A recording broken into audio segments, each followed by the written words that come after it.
मैं doctor Pramod Kumar Nayak, paediatrician and developmental neurologist. मैं आज एक अहम टॉपिक पे हम बात करने आए हैं कि सीजर बच्चे को आता है, झटके आते हैं तो हमें क्या करना चाहिए। सबसे पहले तो हमें जो है घबराना नहीं चाहिए। यदि हमारे बच्चे को सीजर आ रहे हैं तो सबसे पहले हमें क्या करना चाहिए, इस पे ज्यादा ध्यान देना चाहिए। तो सबसे पहले सीजर आ रहा है बच्चे को, तो सारी दरवाजे खिड़कियां खोल दो। बच्चे को एक समतल जगह पे लिटा दीजिए, उसके करवट साइड में करवट कर दीजिए, जिससे सलाइवा का जो सिक्रीशन हो रहा हो वो साइड से निकल आए।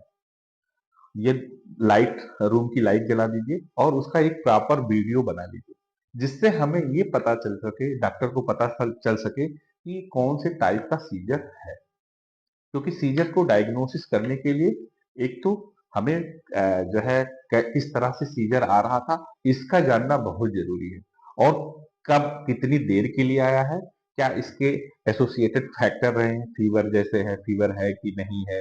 ये सारी चीजें जानकारी आप रख लीजिए, जिससे हमें डॉक्टर को बताने में आसानी हो। दूसरी चीज, अधिकतर लोग परेशान होकर पैनिक होकर के जो है जो चीजें नहीं करनी चाहिए वो करते हैं। तो हमें क्या चीजें नहीं करनी चाहिए, इसको भी बहुत ज्यादा ध्यान देना। तो अधिकतर मैं देखता हूँ कि सीजर आया, पेरेंट परेशान होकर के और बच्चे को बुलाना शुरू कर देते हैं, या बच्चे के मुंह में पानी, मेडिसिन, दवाइयाँ, ये सारी चीजें डालना शुरू कर देते हैं। नहीं करना चाहिए, ऐसा नहीं करना चाहिए। क्यों नहीं करना चाहिए? क्योंकि बच्चे का जो ब्रेन है अभी होश में ही नहीं है, बच्चा अनकॉन्शियस में है। यदि कोई भी चीजें आप मुंह में डालेंगे तो बच्चे की सांस की नली में जा सकती है, जिससे उसकी जो है जान जाने के खतरे रहते हैं। तो सबसे पहले कोई भी झटके आ रहे हो तो आपको मुंह में कोई चीज डालना नहीं चाहिए। अधिकतर लोग दूसरी गलती क्या करते हैं कि जैसे ही झटके आ रहे हैं या जो है बच्चे का हाथ पैर हिल रहा है तो उसको रोकने की प्रयास करते हैं। ये चीजें एकदम नहीं करनी चाहिए, क्योंकि बच्चे का इनवॉलेंटरी मूवमेंट हो रहा होता है। आप फोर्सफुल्ली बच्चे को पकड़ने की कोशिश करेंगे तो बच्चे की जो है हाथ पैर जो है चोट लग सकती है। तो ये सारी चीजें नहीं करनी चाहिए कि बच्चे को रोकने का प्रयास करो, मुंह में कपड़े डालते हैं, बहुत सारी जगह कुछ कुछ चीजें हैं, चप्पल सुंघाते हैं। ये सारी चीजें जितनी भी मिथ है वो सारी चीजें एकदम नहीं करनी चाहिए।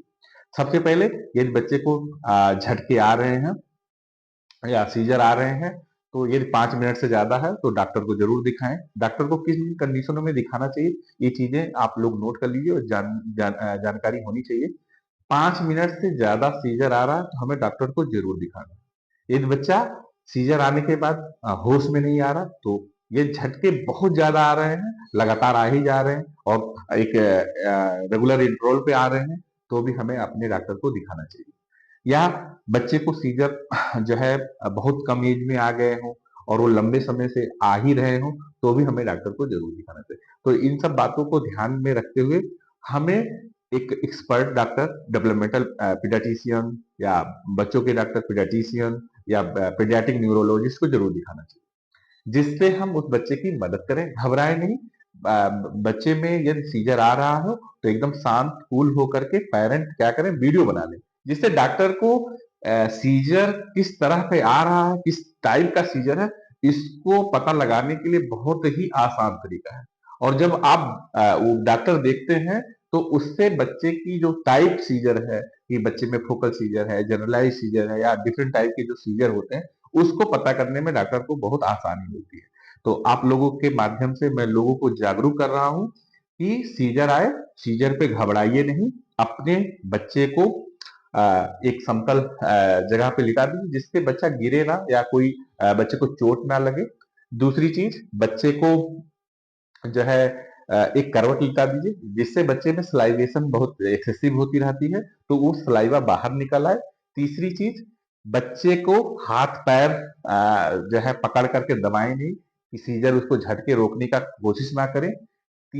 चौथी चीज, बच्चे के मुंह में कुछ चीजें डाले नहीं। चौथी पांचवी चीज कि जो है अपने डॉक्टर से संपर्क जरूर करें। धन्यवाद। मैं इसी शब्दों के साथ आप लोगों को जागरूक कर रहा हूँ कि झटके आए परेशान ना हो, अपने डॉक्टर से संपर्क जरूर करें। धन्यवाद।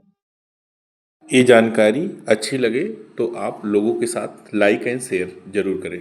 मेरे फेसबुक आईडी एंड इंस्टाग्राम और यूट्यूब आईडी को जो है सब्सक्राइब जरूर करें। धन्यवाद।